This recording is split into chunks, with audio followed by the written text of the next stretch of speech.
Joe knows baseball, Joe knows art, Joe knows golf, Joe knows beer and pasta sauce? Hazelton's own and Chicago Cubs manager Joe Maddon continues to live up to his Renaissance man reputation as the gaze from his now iconic glasses continues to widen. His latest ventures include the Try Not to Suck beer and Maddon family food products featuring his family's recipes and pictures. I want to keep expanding it. I dare compare myself ever, and I'm not, to Paul Newman, but I've always thought what he had done with the Newman Foundation, with the products Newman's Own, I thought that was a great idea.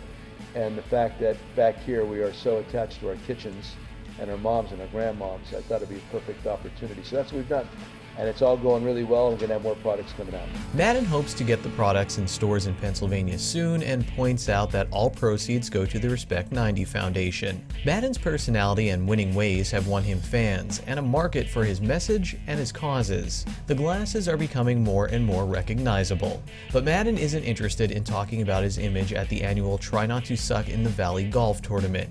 His gaze is focused on the cause the tournament benefits and the movement he helped found, the Hazelton Integration Project. The money raised today primarily goes to the Hazelton Integration Project.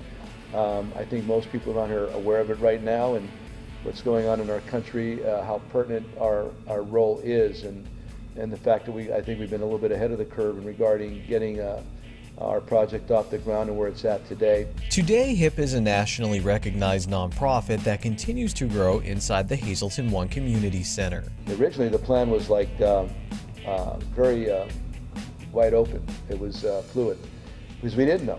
We can't tell you we knew. We just knew what we wanted to do in a sense. We wanted a place to bring the community together. I had been so influenced in a positive way by the Hispanic culture in baseball, and right here in your own backyard, and how it pretty much reflected what had happened here so many years ago, that with the Italians, the Polish, Slovaks, whatever, Germans come into the city, it was exactly the same. And the group today just doesn't understand that.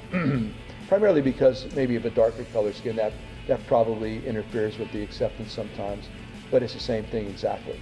And the Hispanic culture, I'm a big fan.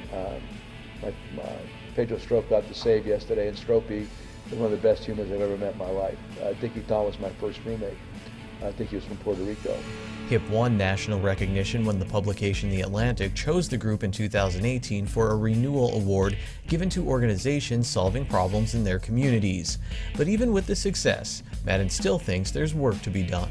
Still want to see it become more of, get more of the locals in there too, and not just the Hispanic group. I'd love to see more of the kids from the area growing up.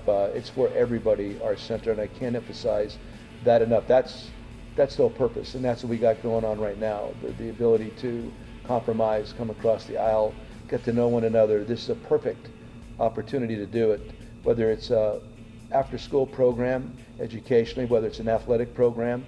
We have so many different methods going on there with great people running the place. So we're going to keep growing it.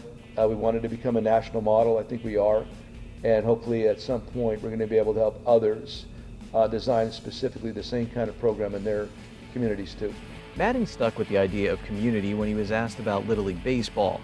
This is where he played his Little League ball at Coryell Stadium in Hazelton back in the 1960s. In 2019, his Cubs played the Pirates in the Little League Classic in Williamsport. A few days before the game, he was asked about Little League Baseball versus travel ball. I love the fact that back then we had to make an all-star team, and you played in your local community, and you made the all-star team. You made the Hazelton Little League all-star team, and then had to go play West Hazelton, and you had to beat West Hazelton to advance beyond that. And that's what was happening, and that's what's great.